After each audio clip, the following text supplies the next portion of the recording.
All right, folks, the time is just about 6 o'clock. We're gonna get started. I'm gonna start with the Pledge of Allegiance.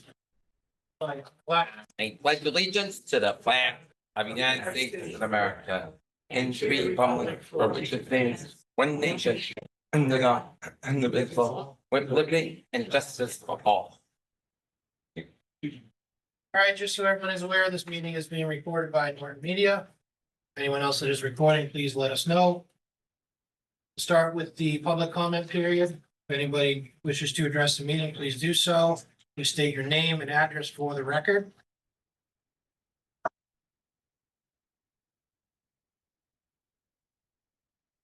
Okay, seeing none, we will move to vote and approve the minutes of the September 24th open session meeting. Has everyone had a chance to review these? Yep. Any questions, comments, edits? Okay, entertain a motion to approve the minutes as presented. So moved. Second. All those in favor? Next, we have the warrants. Ms. Callahan. I've reviewed the following school expense and payroll warrants. School expense warrant, September 24th, 2025, $587,311.53. School payroll warrant, September 18th, 2025, $1,365,993.55. I've reviewed and approved and wish to enter them in public record. Thank you. Moving on to the student representative updates with Benson and Leah.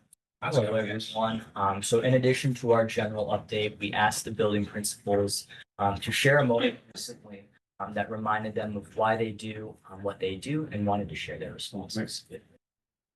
So from the Yale, Mr. Gagan shared this past week, as the Yale School launched its new RIT blog called Lancer Learning Time, LLT, he was reminded exactly why he loves being an educator. RIT, or Response to Intervention, is a multi-tiered approach that helps identify and support students' academic and behavioral needs. It begins with strong, high-quality classroom instruction and regular screening for all students. Based on the results, students receive targeted small group instruction or enrichment to help them grow, ensuring every learner gets what they need to succeed. At the Yale, LLT combines IMTSS, RIT, and PBIS to provide 40 minutes of each day, focused, data-driven support in ELA or math. Both grades are divided into teams of teachers and specialists, allowing for smaller groups and more specialized instruction. Mr. Gagan said that during these sessions, students experience both the challenge and the reward of learning, those moments of struggle followed by the aha breakthroughs that make teaching so meaningful. Watching students gain confidence and excitement when a concept finally clicks has been a powerful moment of reminder of why this work matters. He added for him and Mr. Bilal that these LLT blocks have quickly become the best part of the day, right alongside their good news calls. They've reaffirmed why they do what they do, helping students realize they can do hard things and celebrating them when they do. Then from the JCS, Mr. Barrett shared that he's reminded on a daily basis why he does what he does through his interaction with students at JCS. He makes it a priority to visit as many classrooms as possible each day and spends time in the cafeteria during lunches, connecting with students in both small and meaningful ways. Sometimes that reminder comes from something as simple as a smile or a fist bump in the hallway, or even helping a student open their milk. Other times it's through sitting down with students to talk through a difficult situation, hearing everyone's perspective and finding a positive solution together.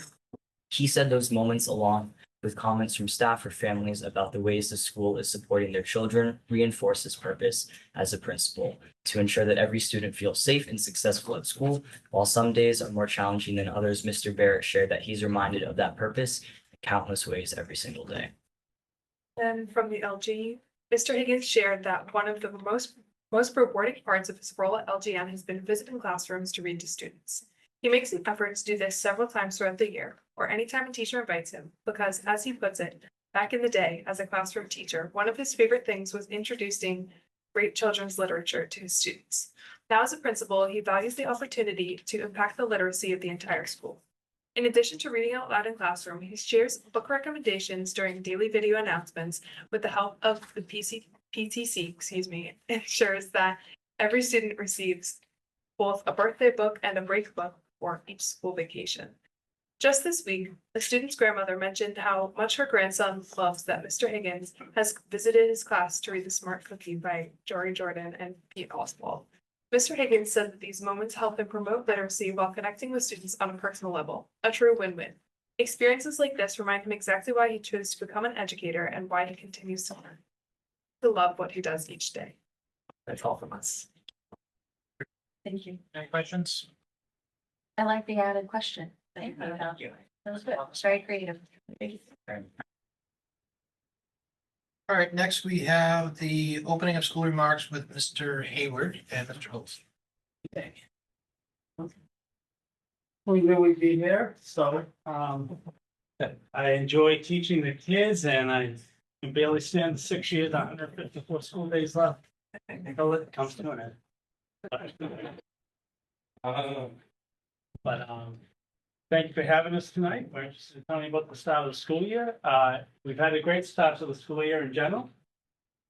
Have some pictures to show you, just going through the school year, and I'll make some comments.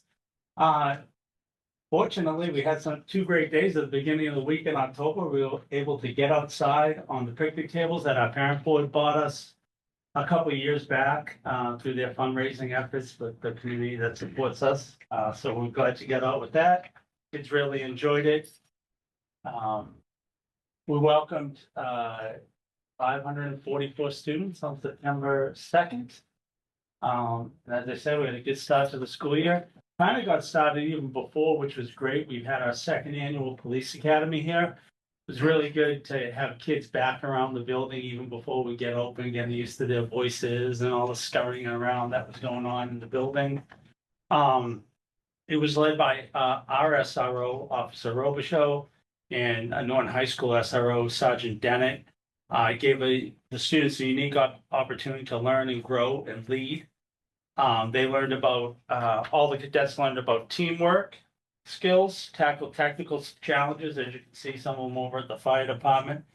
Deepen their appreciation for respect, which is one of our core values, integrity and leadership. It was a fun and rewarding week. Many kids described it as life-changing, and they're already looking ahead to year 3.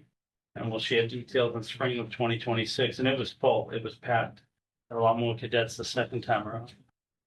Vinny, is it the same ones that did it last year, or is it like a crop every year? New crop of kids, they did welcome back, I think, 3 carryovers to kind of be like, cadet instructors, like student instructors, and I think they selected a few more that will continue next year to kind of bridge the gap, but it was all new kids. And, you can see the state police came out and they brought the helicopter out again, which is always the highlight. Okay, new staff, we were able to hire some new staff, which was great, as opposed to losing them. First, we brought back Chris Cummings. Chris was here when I first started, an exceptional teacher. I think he's here right now. He's right there. He came back, he's, again, an excellent teacher. He's teaching science up on 6 Purple. Welcomed him back. Jack Boyle's working in our BEST program, joined us from North Attleboro, where he held a similar role. Kathy Kelly was a paraprofessional with us last year. I believe she lives in the town, also does a lot of coaching and so on, and now she's moved into the LBC teacher role on 6 Purple. Zach is a paraprofessional in our GRIP program. He's also a certified teacher in social studies, so it was great to bring his skill set in and degree and knowledge there, so he's doing good. Haley Spiewakowski, I think that right, she's music and chorus, so we're very pleased to have our music chorus and band program back. We've always had the chorus elective. Really looking forward to the winter and spring concert, which are kind of like staples in our school year prior. So Haley's got the chorus up and we have really good participation in that. And Julia Larson, who joined us last year when we kind of got that somewhat approval to bring that back, she continued on in the role covering for maternity leave as a full year long-term sub. And she's picked up right where she left off, doing some really creative and engaging projects with the kids. PBIS at our school. It's a great way to focus on the start of the school year, start with some positive things, recognize students for the 80% of kids that really make the class hum because they follow things, don't need a ton of repeating directions and so on, and kind of meet our expectations daily. Here's just some kids getting shirts. Teachers have been sending down students' names and they've been getting the Lancet League t-shirts again. Parent board gets those for us. There's some more kids. Kids, and here's some stuff from our classrooms. Again, very pleased to have instruments back and band and chorus. And those functioning. Hands-on projects are always exceptional. This is Mrs. Bouchard up here. I think I saw her come in tonight. And then our clubs and activities. That's probably the thing I think our sixth graders most look forward to as they transition to the middle school, all the clubs and activities. They're up and running right now. Some of the clubs start later in the school year, like drama and woodworking, a few of the other clubs. And Rubik's Cube Club, gonna be taken over by Mr. Bid this year. I think I saw Benny in here. Yeah, Benny's there. He taught me how to do the Rubik's Cube years ago in the club. He's the one who showed me. It took me since 1980 something to do it. He got me over, so I saw him. And of course, our sports programs here really make us unique. We're fortunate to be in the league. I have some updates from the different teams. The girls soccer team is off to a hot start, 5-1-1. They've outscored opponents 37-4. They have 12 eighth graders, 6 seventh graders, and 1 sixth grader, and 14 returners. The group combines skill, effort, and a love of the game. 6 matches remain as they push for a strong finish in the league. They're coached by KJ Williams, who works at our elementary school. Boys soccer, coached by Tim LeConte. I saw Tim here too. The boys team sits at 4-1-3, showing grit and resilience with 3 come from behind wins and several late game ties. The most dramatic victory came against Raynham, scoring 3 goals in the final 10 minutes for a 3-2 win. And recently they shut out Somerset 2-0. And they're looking forward to a rematch with Freetown Lakeville coming up. Volleyball, coached by Norton Middle School teacher Meg Hartnett, led by their 8th grade captains Avery Panic, Daniela Dolak, and Lacey Fuller. The team is 5-2. They thrive on teamwork and determination. They've had big crowds that have energized the players all season. Next home match is a Dig Pink game on Thursday, October 16th, raising funds for the Ellie Fund and breast cancer awareness. And finally, cross country, coached by Amy J, Dr. J, up at the high school now, and Marissa Massaro.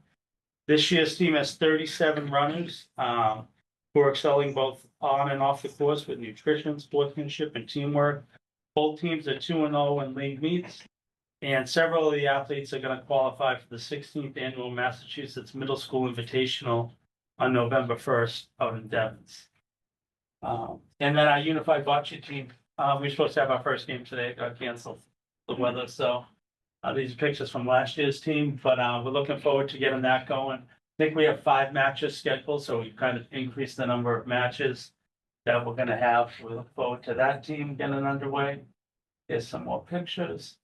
And then in our gym, we got Jay Massey, actually Norton resident, put this new logo up in the gym. There's a lot of blank space up on that wall.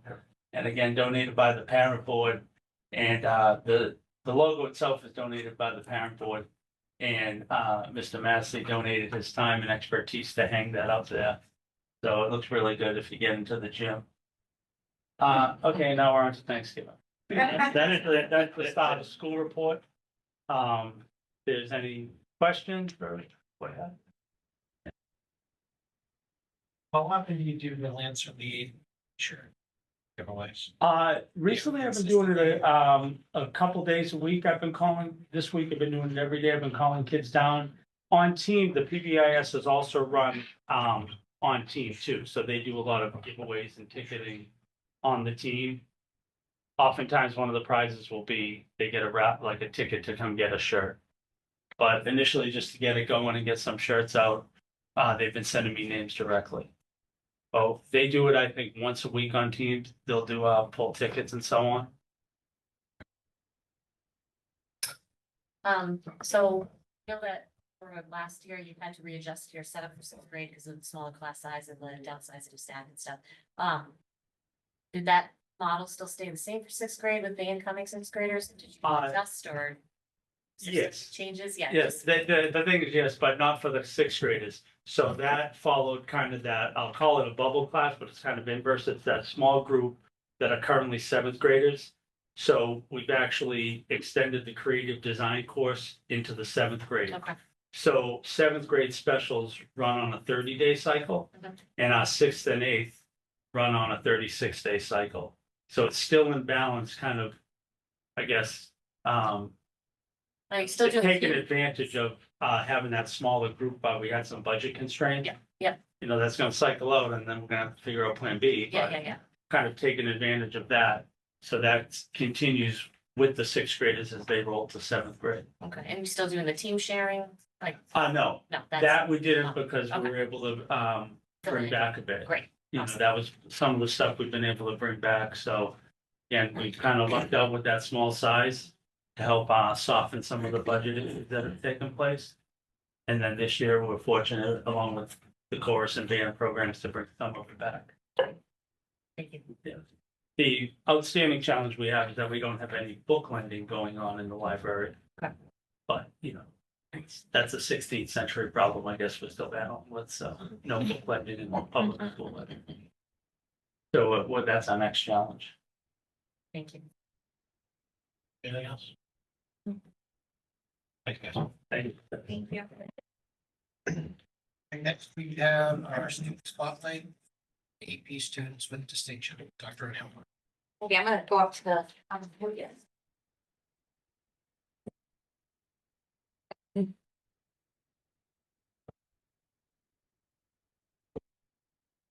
Evening, everyone. Thank you all for coming tonight. I know we're all here to honor our students. The College Board's Advanced Placement Program gives high school students the chance to take college-level courses in subjects such as math, science, history, language, and the arts. These courses match the rigor of introductory college classes and allow students to earn college credit for advanced placement based on their performance on the AP exams. Beyond the possibility of earning college credit, AP offers several key advantages. They help students build the skills needed for college level work. They enhance college applications by demonstrating success in challenging coursework. And they may even lower college costs by reducing the number of required courses once students are enrolled. AP exams, which are usually offered in May, are graded on a scale of 1 to 5, with scores of 3 or higher, often considered passing for college credit. Norton High School enjoys a robust participation in the AP program with 182 students enrolled last year in courses across multiple subjects. Tonight, we are proud to recognize 10 current Norton High School students who received the highest distinction by earning a score of 5 on 1 or more of their AP exams. Participation in the AP program continues to grow at Norton High School. During the 2024-25 school year, we had 168 students take a total of 362 exams. That number has increased for this current school year with 182 students projected to take 400 exams across a broad range of subjects, reflecting both the expanding opportunities available to students and their continued commitment to academic excellence. So what I'm going to do tonight is I'm going to call each student up one by one. I'll present them with their certificate, and then hopefully Benson will get us a picture, and we'll invite the family to come up and take a picture with them as well. But it might take us a few minutes to get through all 10 of you. So the first student I want to recognize is Colin Artisani. And I believe Colin is not able to be with us tonight because he is actually taking a college course right now. So good for him. Annabelle Griffin.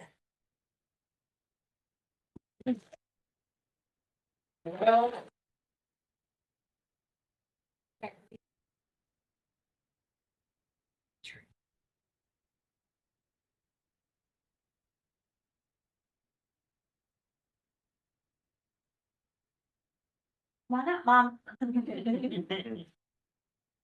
On one copy. Here we go.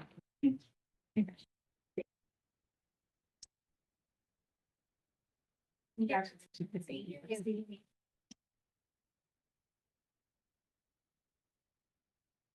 Annabelle received a 5 in English language and composition and US history. Okay, my next award goes to Allison Huang, who received a 5 in English language and composition. Unfortunately, Allison has a game tonight and is not able to join us. He's in Millis Cup with a volleyball team. See, there you go. All right, Carl May. Carl here?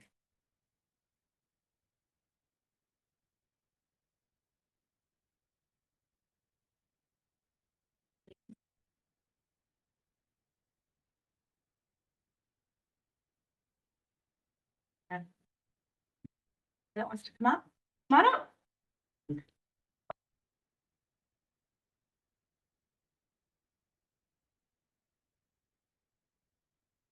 All right, Mom. Ready? Thank you.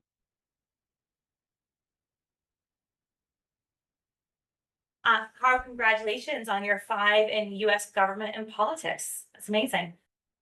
Kat Moore. Kat here tonight.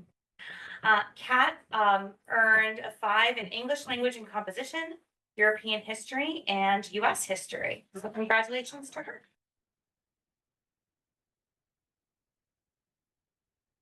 Valeria Santiago.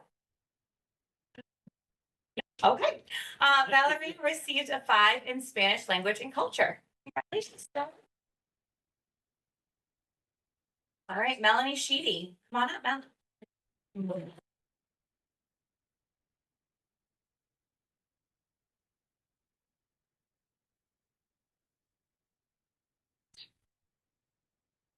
Mom and Dad want to come up and take pics? Yes. Yes. Well, this way.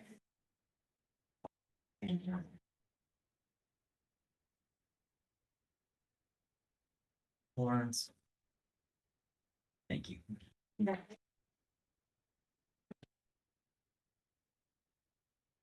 Melanie received 5s in English language composition and US history. Congratulations. All right, Brody Migelski. Brody here. Okay. Brody received a 5 in US history.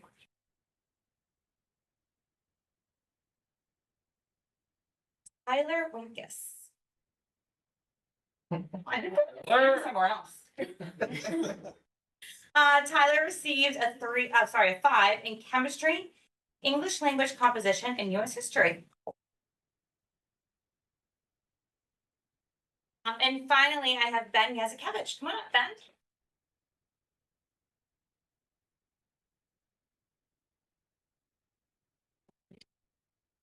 Is he here? I think we have Dad here too, right? Come on up, Dad. Ben, we'll see you in a couple weeks. Thank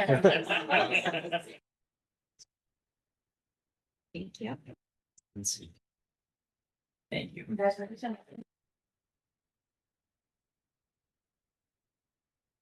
Ben received 4 scores of 5 in chemistry, English language and composition, statistics, and US history. Congratulations to all of these students. I think, number one, it's so important that we celebrate all of their hard work. And this, being a AP student with distinction is really such a great testament to your work and your time and your dedication to academics. I know so many of you are involved in other things in school as well. So I applaud you for being both active in your school community and really committed to the academics of school as well. So congratulations to all of you. Thank you.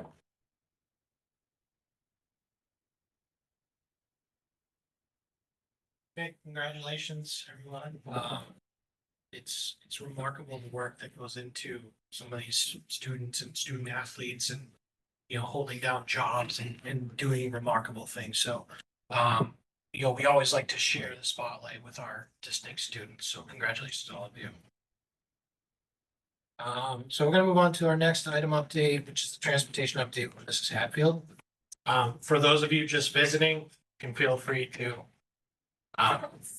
make yourselves leaving. I was trying to say it nicely, but you're more than welcome to be excused. You're welcome to stay. Won't require it. Thank you all so much for coming.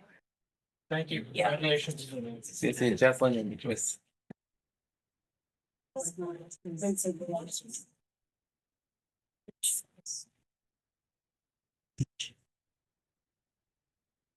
So, transportation update, so we have had a great start to the school year, as we noted in a couple of meetings ago.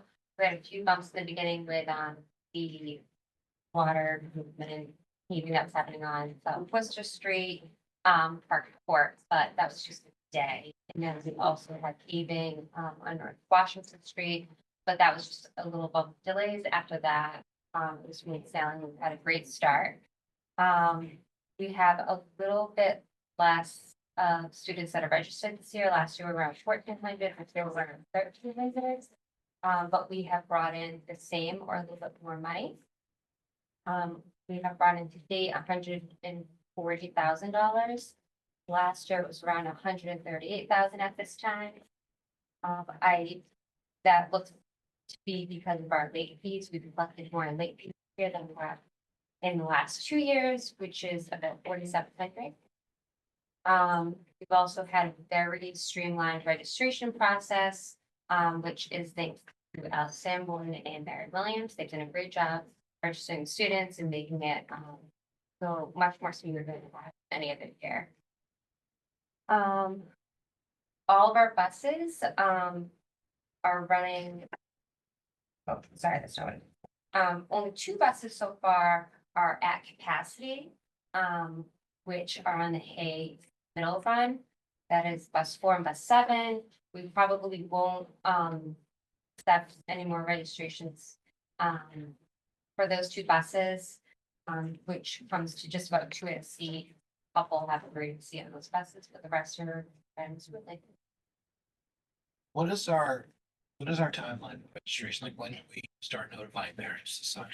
When do we- It's usually give or take a week every single year, but it's usually around May 31st to June 1st. So we're trying to catch them before the school lets out. Yes. Okay.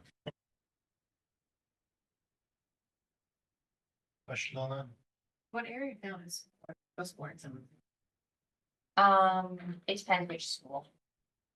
So they don't always pick the same section.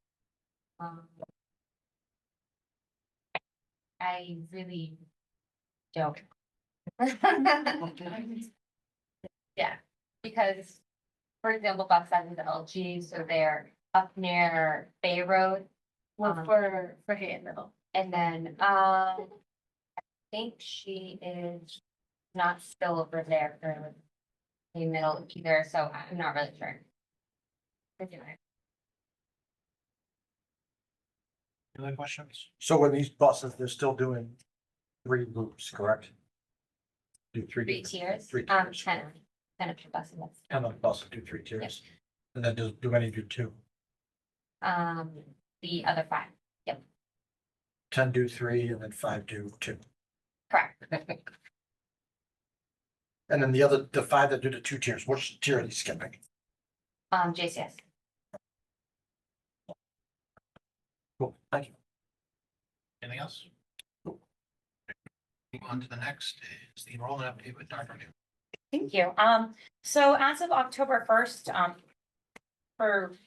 to reiterate, October 1st is the date that, we send all of our data into the Department of Elementary and Secondary Education, and that number, our enrollment number on October 1st is the date that they use for all of our funding for the following fiscal year. So, it's really important that we get that data correct at that time, because everything moving forward will be based on those numbers. So I always like to give you an update at this time of the year, focus on those October numbers. So as of October 1st, we had a total enrollment of 2,362 students here in Norton. Of that number, 2,086 are district students that are enrolled in our 5 schools. 204 students are school choice. 39 students that are enrolled in the Reads Deaf and Hard of Hearing program.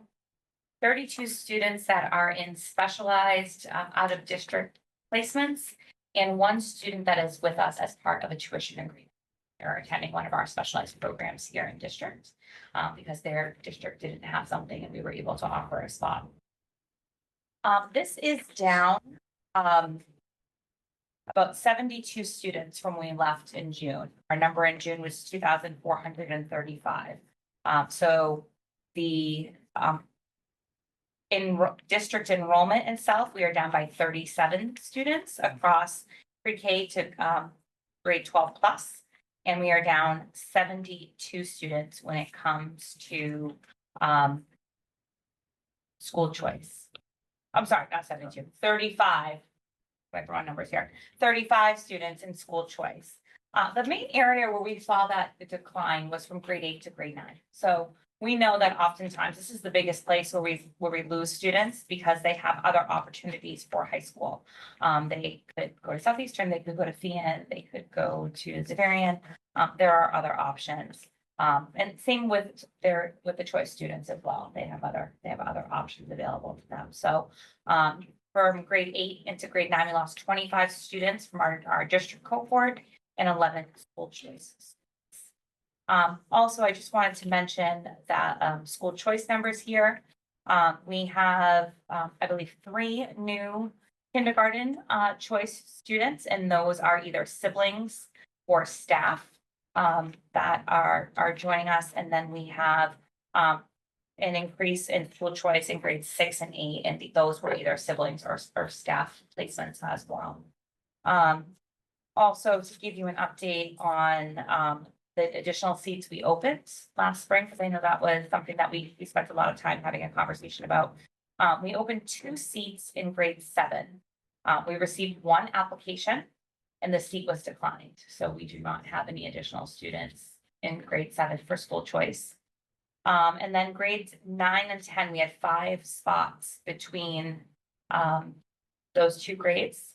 We received 7 applications, 3 students enrolled, 3 declined seats, and 1 was waitlisted in the lottery and didn't return the phone call when the seat became available. So it was 3 additional students in grades 9 and 10 for choice. And that's it. And the committee gets an update at the beginning of the month from me as part of our, usual communication. So happy to answer any questions. Our chapter 70 funding, you got $104 per student this year. Correct. Does that, do you have any? Oh, gosh, no. We won't know anything in regards to chapter 70. I would say the first time they'll really start talking about it is probably late February, early March. But then until budget's typically not passed until July. There's a lot of advocacy, both from the Mass Association of School Committees as well as the Mass Association of School Superintendents to continue with this number at $104 per student at the very least. Whether that will continue really depends on what the governor's budget looks like. One of the things that we're starting to hear is that a lot of our special education schools are looking for significant increases for the upcoming school year. So that's something that Casey and I were already on emails with MASS earlier this week and asking for an advocacy on that issue as well. Yes. In some cases, 20 to 30% increases from one year to the next. Didn't they get an increase recently? Yes, so they recently got a 14% increase and then the following year they got a 6%. Yeah. Where it had always traditionally been 2 to 3. Right. So that was my email saying, wait a minute, we just did this, so, So who controls that? And then just like, I guess, so if I run a Not us. collaborative, whether it's, Joe Smith's collaborative, do I just go to the state and say, I want to increase my fee 30% and they say yes or no? so there's a How does couple that work? different ways that they can do this. One is there's a governing board at the state level. That was the board that approved that 14 and then the 6 a few years ago. The other way for schools to go about this is to submit an application to the Department of Education for what they call reconstruction. And that is kind of revising and reframing the way that the school is run and operated. So they do almost like a whole program review within that. And through that process, if approved by the department, they. That is push it. And where does that money come from? State, Comes from us. leverage. So, any tuition increases come directly from the district. So if we have one student somewhere in, like, say, I'm just gonna give you some numbers, just gonna make them up. We're paying $83,000 this year. And they're increasing next year's tuition to 107. The total increase is on us. And then we have circuit breaker. So the first $55,000, we're responsible for the whole thing. And then anything over and above that, we get a percentage reimbursed. That percentage reimbursement is fluctuates year after year over year. There was talk about increasing that percentage for circuit breaker. I think last spring, right? Yeah, so that what they want to do is Yeah. they want to get it to 85. Yeah. It's currently at 75, but we don't always, we're not always guaranteed to get the Correct. 75 itself, so. Right, and then We've never got to. We got We got 75 this year. yeah, and so yeah, we were looking to increase to 85 Mhm. with, but wasn't there going to be like a threshold of, like no less than this amount? Like, again, like we said, 75, but we don't always get 75, so like saying like you can't really go below. Like, we'd like to get 85, but we can't go below, like, wasn't there? I think that, I haven't seen it below 60. So, but looking to, right, we looking to, like, so there was talk about trying to increase all of that, correct? Even that 60 threshold? so I think what they were trying to do is say, we would like it to be 85. We want to say it can't go below 75. Right. Where unfortunately, there are years right now where we do go below 75. With both the tuition reimbursement and with the transportation reimbursement. Okay, yeah, so, yeah, I was just wondering where everything was with that, because that was at the state level, correct? Yes. Other questions? Is that it? Yes, thank you. I had a quick question. I don't know if it's part of this or not, but is there any update on Reeds? Because there's still, we're still. Yes. So I reached out, last week to kind of check in and see how things are going. Because we had talked about, this holiday weekend that's coming on, to be kind of the goal after September 1st was the goal. And unfortunately, one of the biggest challenges that they're having, has to do with the building being on 123, which we all know is a state road. So some of the work that needs to be done in order to get things online requires them digging into 123. And so unfortunately, it's taking a little bit longer than I think they had hoped to get the approval from the state. So that way the local contractors can get this going. So I think last we had heard it was maybe closer to Thanksgiving. I just reminded that there's like. I mean, there's definitely, you can definitely see that they're making progress, which is great. And, I thank you to our principals for always, and our staff for always being so incredibly welcoming. And we're making it work. And so is the Reed staff, and I'm sure they just want to be in their own space and established like this. It's hard when you're in limbo. Yeah. So. Do you think they'll wait until like the new year? Come back to the hall? That hasn't been addressed at this point, and I don't want to make assumptions for them, so I think they're all ready to get into their space, but it's unfortunate that. Great question. Other questions?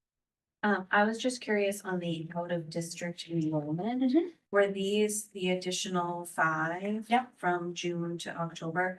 Were they students that were already in district and, programming they just had to? Oh, but I was gonna ask you to respond to that anyway, Casey. Thank So you. we had in districts, Okay. one in a private, collaborative. And then we had 3 students that we were had pending for the same side evaluation that we're trying to figure out into, we were trying to find. And I think I asked this question last year, and from high school, from 8th grade to 9th grade, generally speaking, we usually lose right around 30. Is that like a fair? Yeah, usually it's 25 to 30. I mean, of course, every class is a little bit different. Like you have some years where you see a lot of students go. You have other years where you see almost no one go. Last year was actually a very low year for us when it came to loss of students from the middle school to the high school. This year is definitely higher.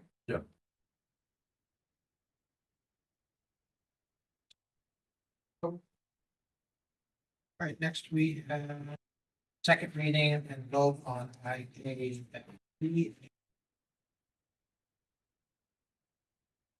Thank you. So at our last meeting, Dr. Ackerman and Mr. Flanagan presented you, and Mr. Cersey was there too. Don't give him credit.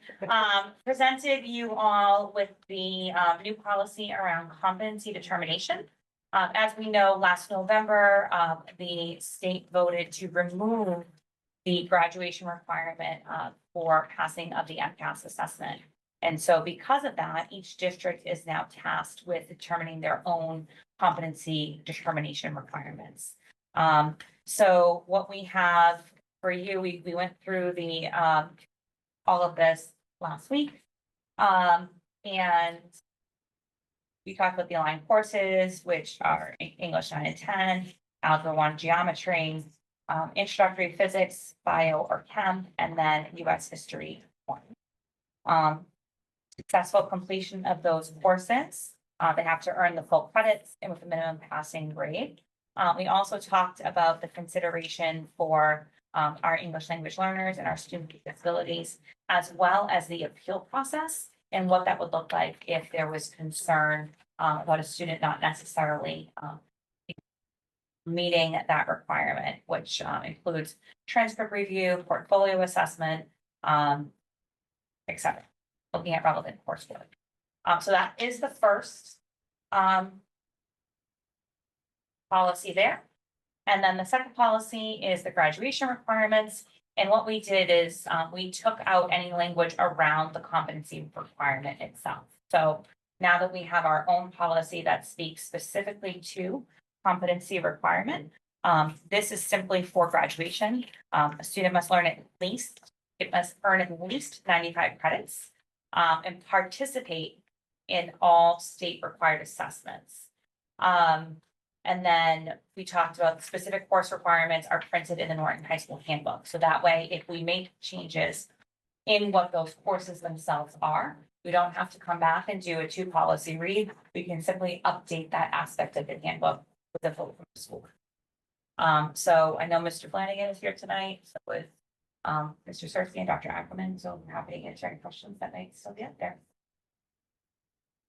Otherwise, we would need a vote to approve. Cool. All right, so let's start with IKFE. We're gonna handle these separately. Does anybody have any discussion or topic? Need that? See determination. Hearing none, go to IKFE as presented. So moved. Second. All those in favor? Aye. Thank you. All right, next is IKF graduation requirements. Is there any discussion on this policy?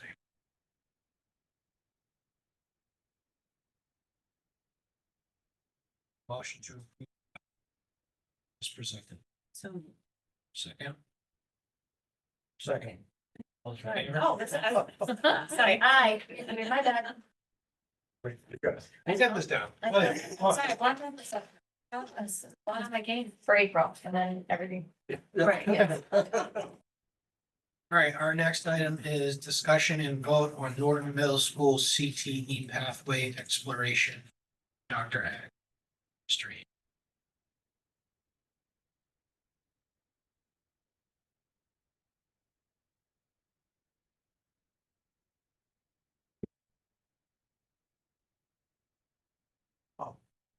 Thank you, everybody.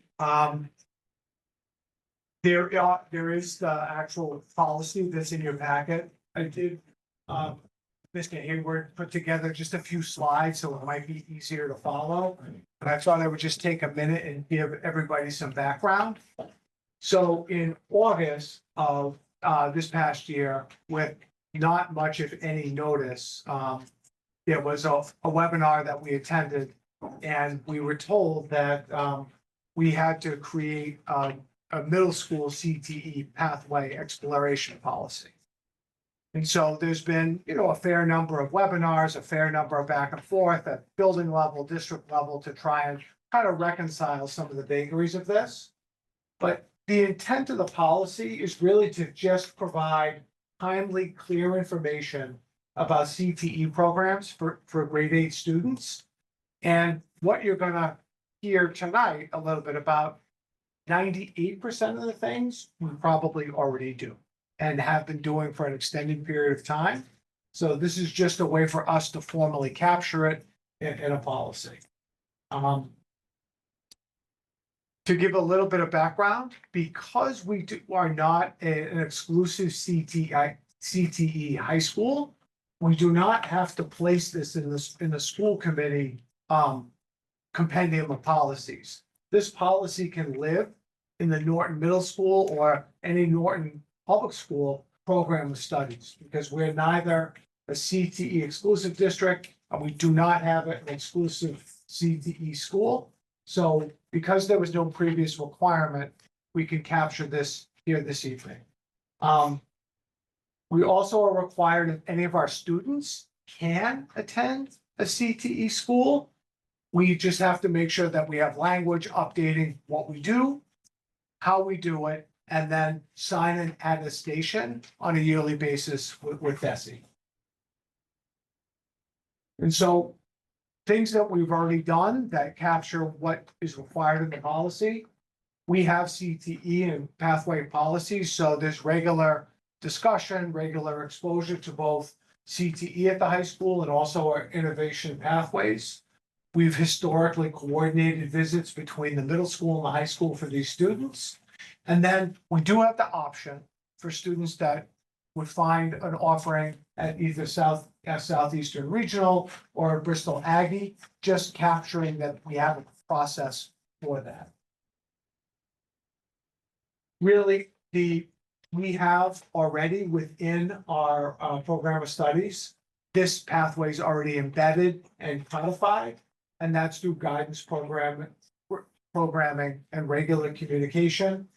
And as we do already, we have to make sure that this information is shared and readily available through multiple channels, which is both here and dovetails with what we've been doing historically. And then the stickiest wicket in this policy was around awareness for CTE providers, more specifically around the transportation issue. Because as initially presented, it created perhaps the impression that the sending school would be required to pay for transportation for the visiting students and to coordinate that. The inverse is actually true. So if Southeastern or Bristol Aggie wanted to do some collaboration with us, it would really be under their impetus to reach out to us to coordinate that time during the school day. And they would be responsible for those costs. DESI wanted us to also be clear that as far as the attendance policy, that any student absence related to a visit was excused.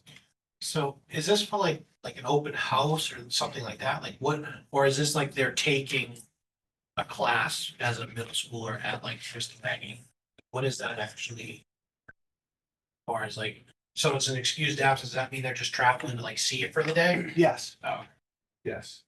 So really, it was presented as a bit of a lion at first, but between Vinny, TJ, myself, Ronnie, and Vinny Cersei, we spent a fair amount of time in a number of webinars and asked some very specific questions around this so that we'd be able to bring clarity to everybody this evening. So I think the last piece is just about maintenance of records. So these are the things we already do and that we're required to do. So on an annual basis, we have CTE presentations to our 8th grade students. We have to make sure that we capture students that participate in those. It will be in the near future, like a formal posting on the website about these options to families around CTE. And then on an annual basis, we'll have to sign an attestation and submit to DESI that we're following the policy that we're reviewing with everyone this evening. Just like, well, another name for it. I know, CTE. Well, just thinking- We have so many negative Well- connotations in here about CTE. And then really, I think this is part and parcel to kind of a more expansive view of public education from the department, whereas college is a wonderful and desirous track for a large number of students. It's has never been for all students.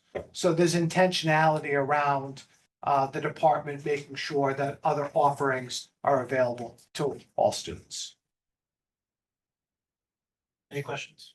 Yeah, so what is the DESI, this is a mandate from DESI, correct? What is the language that they're telling us to do? Is there like a paragraph that they're saying this is exactly what you have to do? So- It was more than a paragraph, there was several pages, and a lot of like deciphering of almost contradictory type stuff, whether it's the transportation and things like that. They just want to make sure that our students are aware of the options that they have, have an opportunity to learn about them, that their parents are aware of it. And then the timeline on which it happens, that it happens in early October, so it's not sprung on them or buried, very deep in our website or other things. That we're excusing attendance for these types of visits. We have, I think Thursday, the 16th, the high school's coming down to present on the SCTE program. I think Bristol Aggie's coming in on the 20th, and these are things that we typically done. And so it's just about that process. So it's making sure that the building, the systems we have in place are following these things. Probably for people like me, because I want everyone to go to Norton High School. That's just how I am. I work here, I want everyone to continue to Norton High School. But they want to make sure that all middle schools are offering all the students, no matter what town they live in, access to that. So it's not like you have me, a home, I want everyone at Norton High School versus someone else, so that. So we do 98%. What is the 2% we don't do? Probably the program of studies, which we're gonna update, we actually, it just kind of coincidental as this was sprung on us. We need to update our program of studies here at the middle school one to reflect the budgetary cuts and programmatic changes that occurred. Also, positive things like the new curriculum programs that we started with mid-school math and Amplify. So we need to update that document anyways. So we plan to do that. So that would be part of the 2%, putting it in there. And then also just putting it on our website. Other than that, maybe some of the timeline things that we were soft on as far as like things happening more towards Thanksgiving around there. So that would probably be the 2%. But as far as like, it wasn't that much to do. It's more just kind of shifting some stuff and notifying. So now that we were above the curve, if you will, now that it's a state mandate, does it give us any funding to this? Yeah, they make the other school transport. I wish the answer was yes, but I think So this goes back to, like I said, I've said it for 3 years now. Why do we continue to do things? State mandates that doesn't come with them. We've got to find a way to find how to take unfunded mandates down. It's just another thing that we have to do. Now, again, I get it. For us, because we were doing 98% of it, we were above the curve, that's great. But there's going to be something that comes down the road that we've never done. And then we're gonna have to 100% do it. Now it's gonna take more staff, more time. Someone else is gonna get nailed with a teacher, a professional, a guidance counselor. Someone's gonna add more to their plate and there's going to be zero more money coming into us. So again, on a situation like this, it's small, it's minute, it's whatever. But at the end of the day, the state's telling us yet again, you've gotta do this. And they give us no backing and no funding for it. And so, I mean, for us, we do have CTE programs at the high school, and we have the innovative pathways. So we receive grant funding for those programs there. We want to make sure that if it's something that I need to sign off yearly, that we're doing something small to make sure that we're still getting those grants, that's easy. We can make that happen. But as Brian mentioned when he first started speaking, we got this information at the very end of August when, I'm sorry, but you're not reading your emails that carefully at the very end of August because you've got kids coming back. You're still trying to hire staff. It's a constant like revolving wheel of things that you're focused on to educate students. And this is due by November 1st. 2 months. Right? 2 And months. so it's just unbelievable. So MASs, and I know some of the building administrator organizations as well, are really pushing back on the department and saying like, you have to give people time. Like, these timelines are incredibly tight. We just approved the other one with the competency determination. That is again, something else that took a lot of time from our team to put something together and had a very quick turnaround. And then the Department of Education is going to put together their own recommendation for graduation requirements and hand that to us in February. So, I mean, we basically just did the legwork for them. So it's definitely at a frustrational point, I think, for a lot of educators and clearly for, you know, school committee members and communities. But agreed. Yeah, it's not something, I mean, obviously it's great, it's awesome that we've already been doing it, it's just, again, the bigger picture and the point. Continue to just, the state tells us what to do when we do it and they send us no money to do it, thanks. Well, I mean, I think, you know, this is one of those things where you would hope, you know, a public school system is not preventing another high school to come in, because I'm sure that's happened, and now they can say, yeah, you're not gonna let that happen anymore. I mean, having put 3 kids through, you know, the Norton school system, all 3 were accepted to a competing school and they chose to stay here.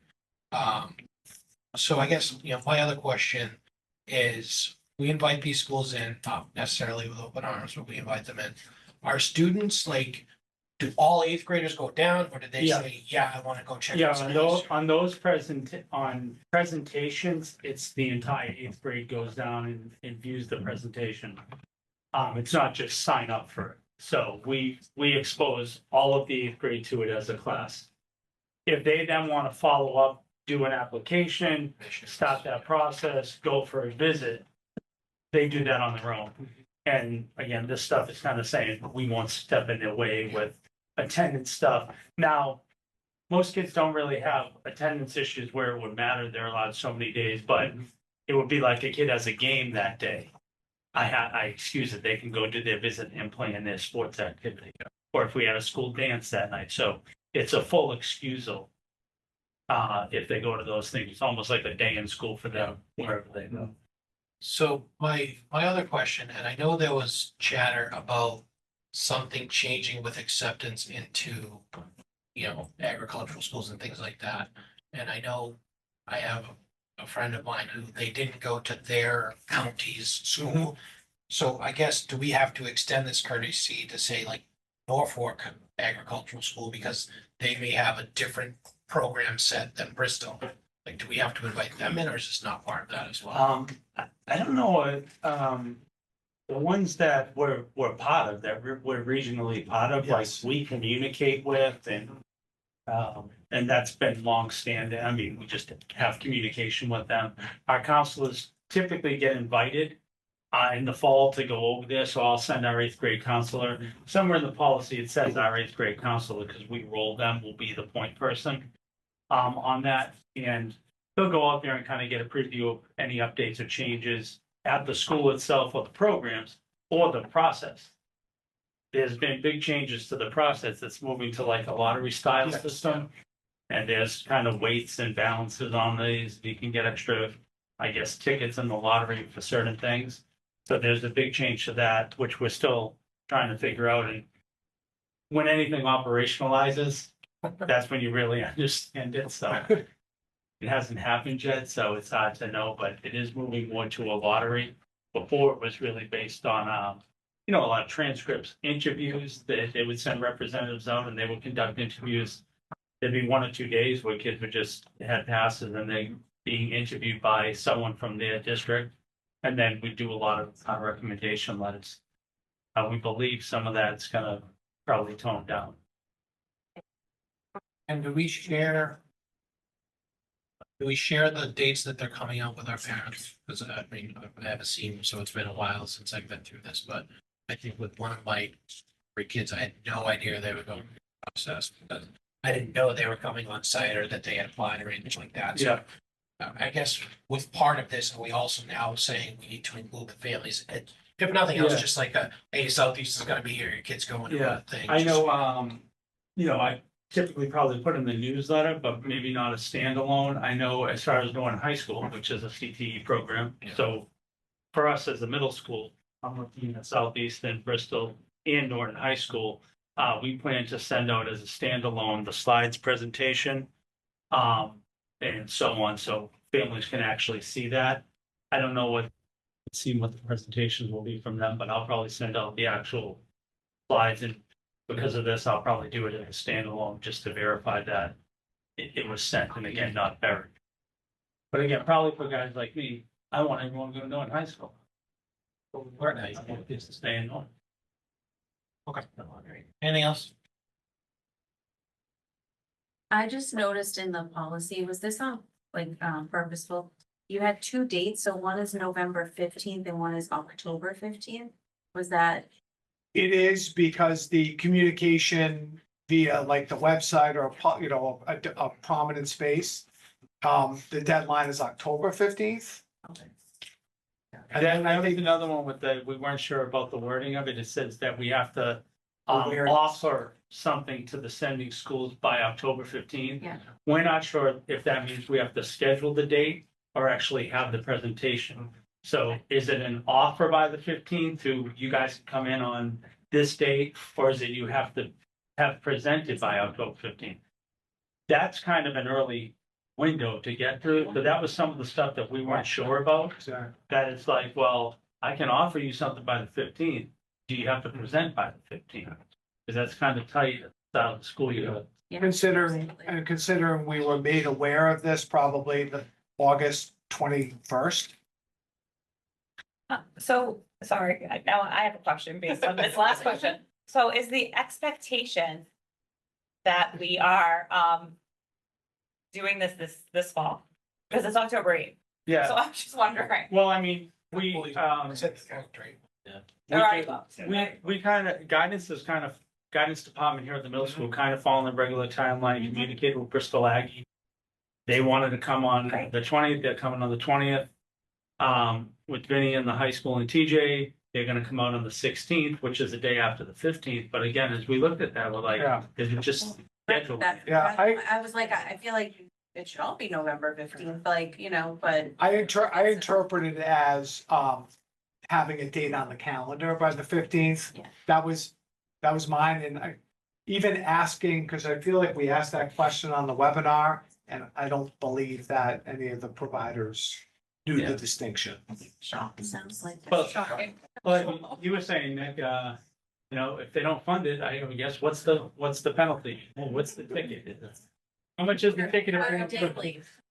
No, but like, with some of the stuff, it's like, it has to operationalize, so I guess if we put it on there and they say, well, they say, hey, that wasn't done on time, or they kind of come back, we kind of audit our process and look at when did these things occur, then we'll make the correction, but where it's kind of unclear, we're just trying to do what we think is normal, that October 15th, very early to get 3 different schools in to present. And are also working to get their Yes. schools off the ground. Yeah. And then if they So- have to go to other, obviously, districts that Oh, are, yeah, they part- have. you know what I mean, like Yeah, that's gonna be. just the scheduling thing, so as we looked at it and like kind of considered those things, we said that probably means you have to offer like schedule the communication.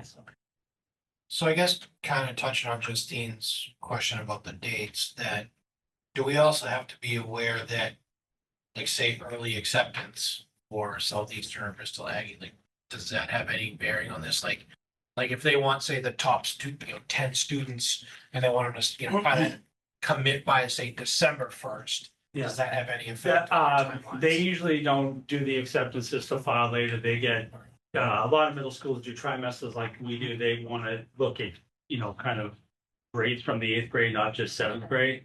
And so the acceptance for that is much later, but now that they're moving to a lottery, I don't know if they're gonna really have a scale of like the top students or who they want.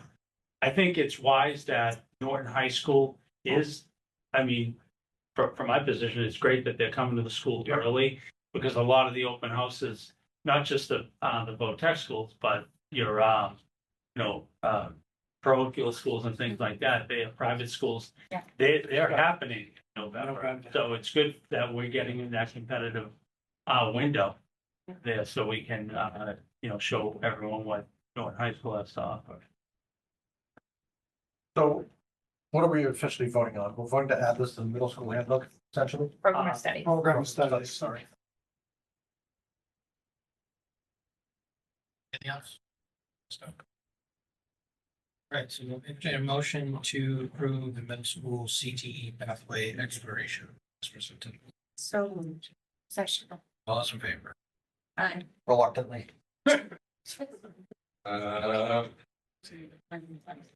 All right, next we have discussion and vote on school committee delegate for November. Annual business. Well, it's everyone's favorite time of year where we discuss the upcoming joint conference between the Mass Association of School Committees and Mass Association of Superintendents, which will be held November 12th and 14th. Each year, the school committees have an annual business meeting. And each school committee across the state gets one vote on the issues that they are presenting. So only a school committee that actually appoints a delegate, excuse me, is able to vote at the annual meeting. So I believe Nick was your delegate last year. You can send someone, you can appoint someone, or you can choose not to go and participate. Well, we have some committee meeting on it.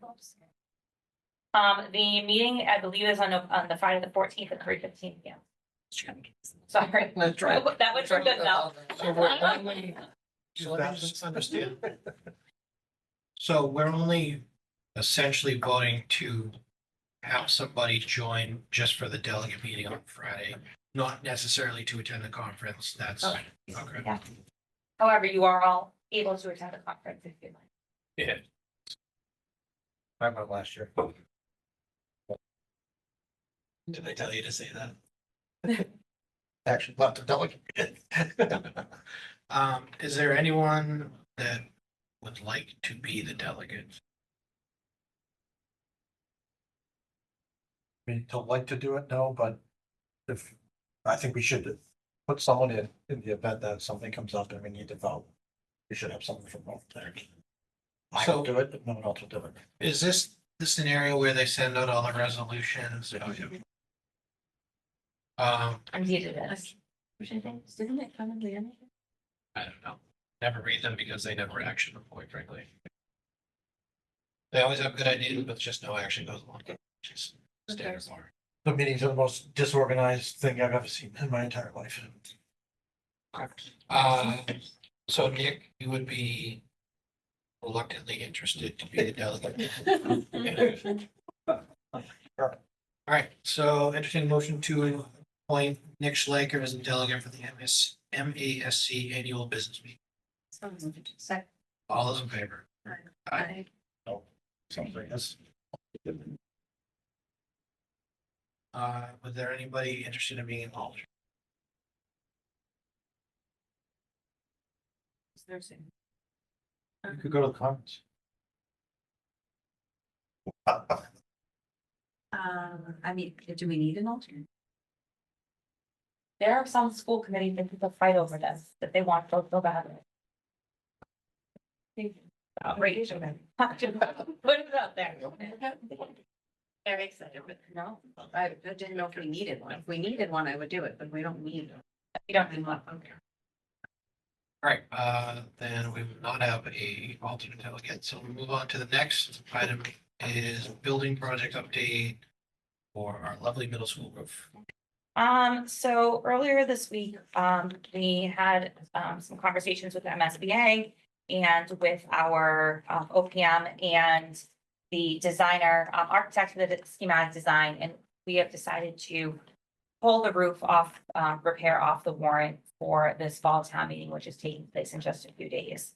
The reason for that is that we need a little bit more information and a little bit more time to really look at the differences between restoration of the Norton Middle School roof or full replacement. There is not a significant difference. Well, I mean, when you're talking about 10 million, 12 million, I mean, at that point, we want to make sure that whatever we're doing it right. Norton Middle School has had significant issues with the roof since the day it opened in 1998. And I know we have a lot of staff members here tonight from the Norton Middle School that can attest to, how nice and soggy it can be from time to time. I don't think anyone is debating on the fact that it needs to be done. Whether you look at school committee, you look at the select board, you look at finance committee, this is a project that has to. Unfortunately, I don't believe we have the positive votes for us to get it passed at town meeting due to a couple different issues, mainly cost and the aspect of restoration. So what we're doing is we are filing an extension with the MSBA to, instead of having it go to the October, instead of our documents being due at the end of this month, they will now be due at the end of December for approval at the board meeting on February 25th.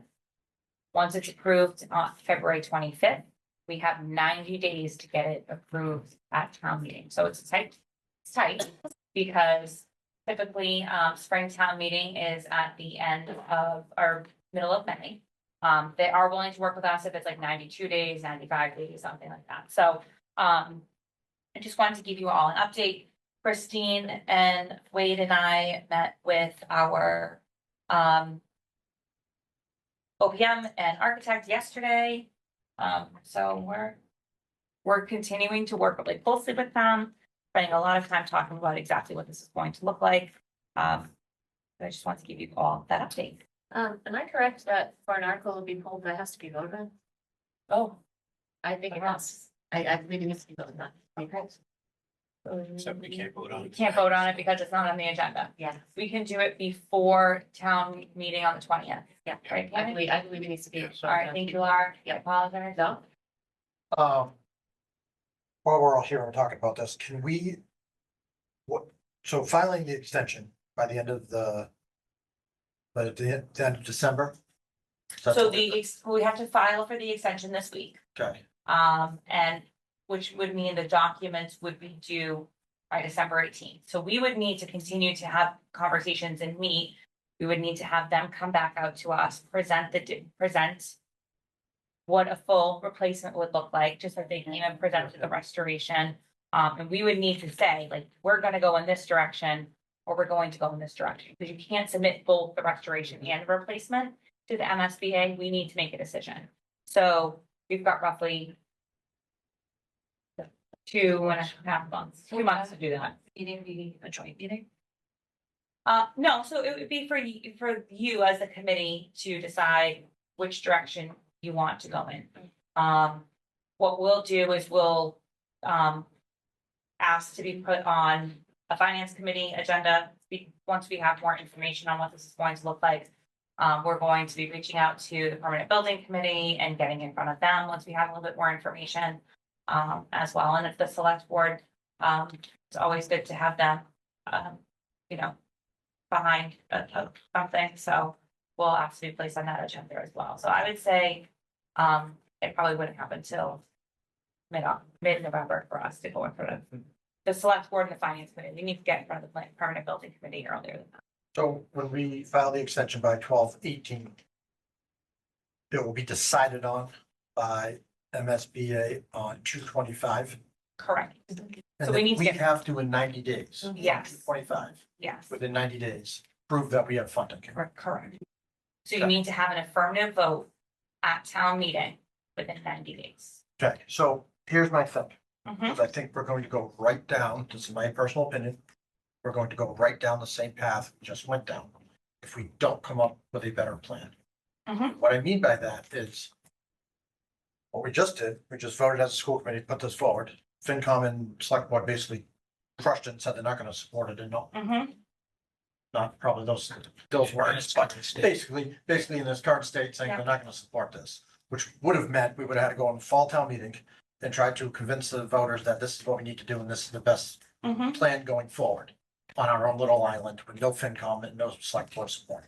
That's what we call dead on arrival. That's not gonna make it through the voters. So if we all, to me, what we're doing right now is we're gonna file extension, get a little bit more information, sure, blah, blah, blah, and then we're going to do the exact same thing. Come April, we're gonna go to town meeting.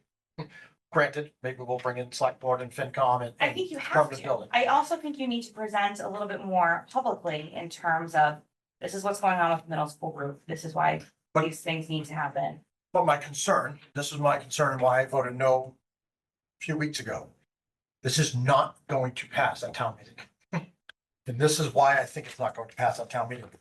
Where is the money coming from?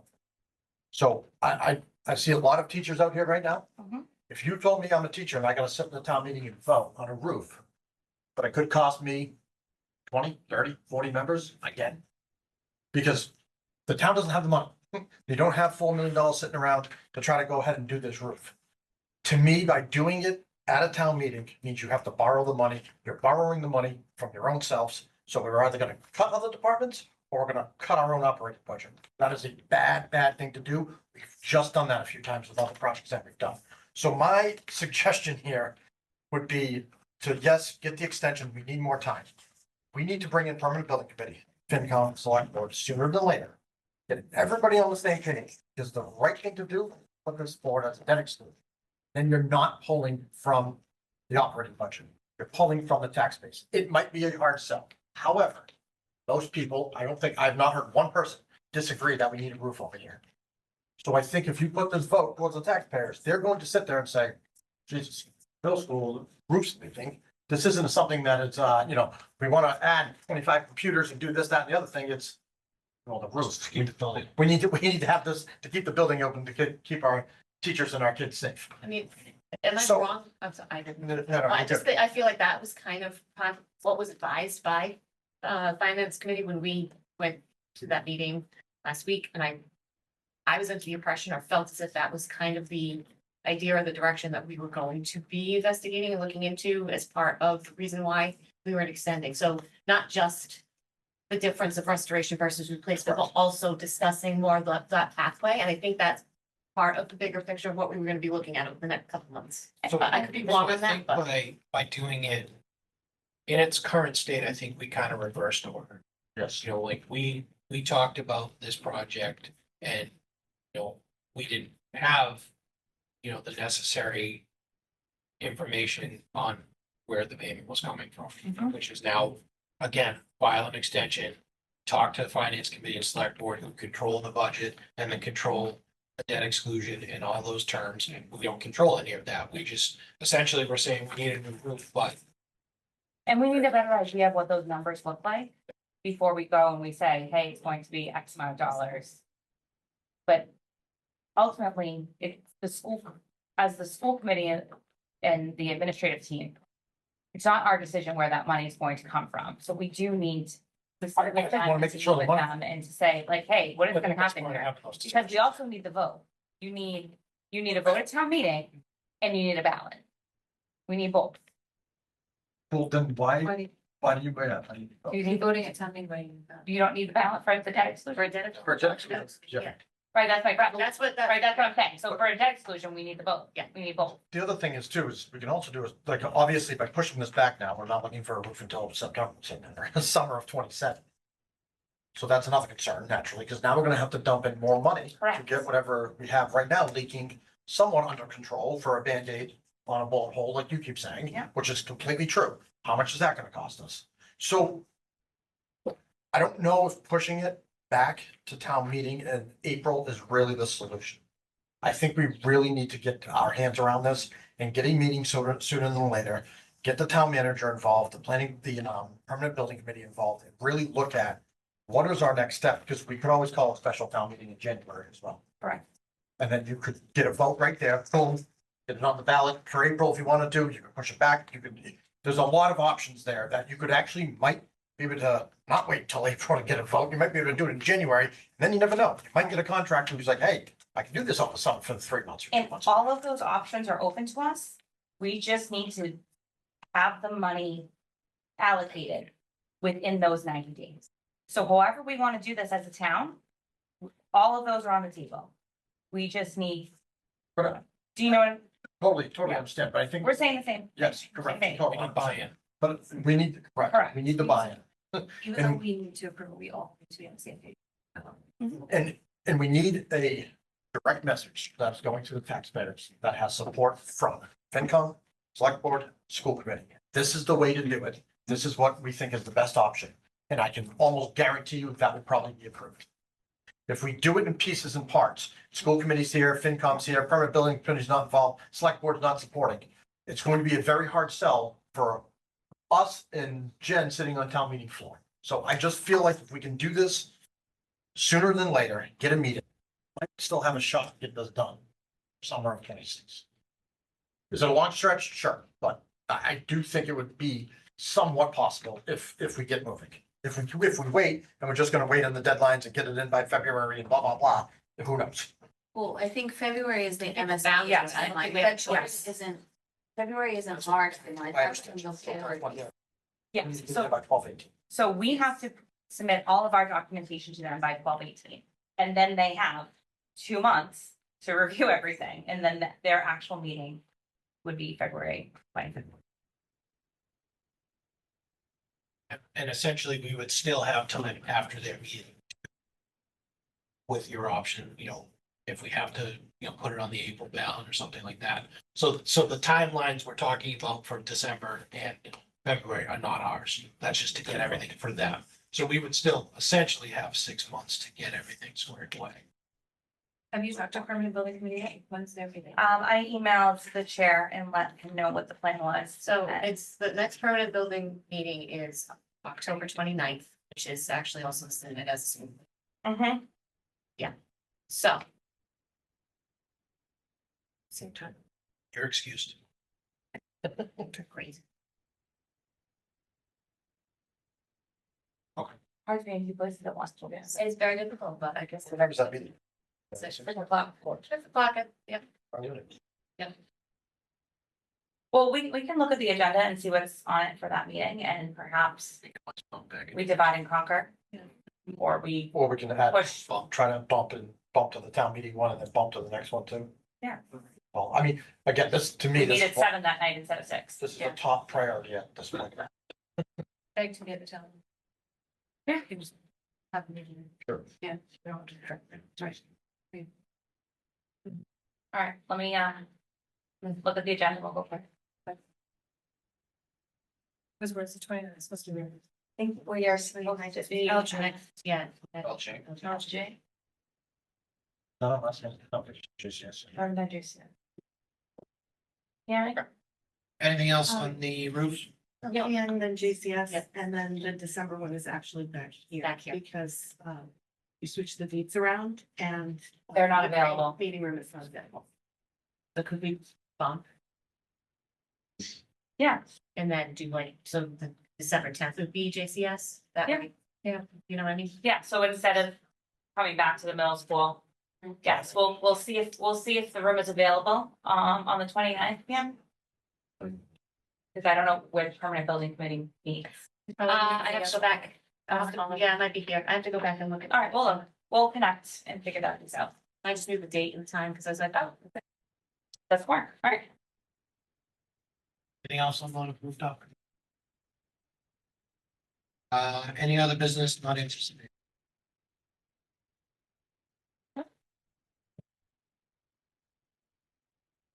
And a motion to adjourn at 7:22.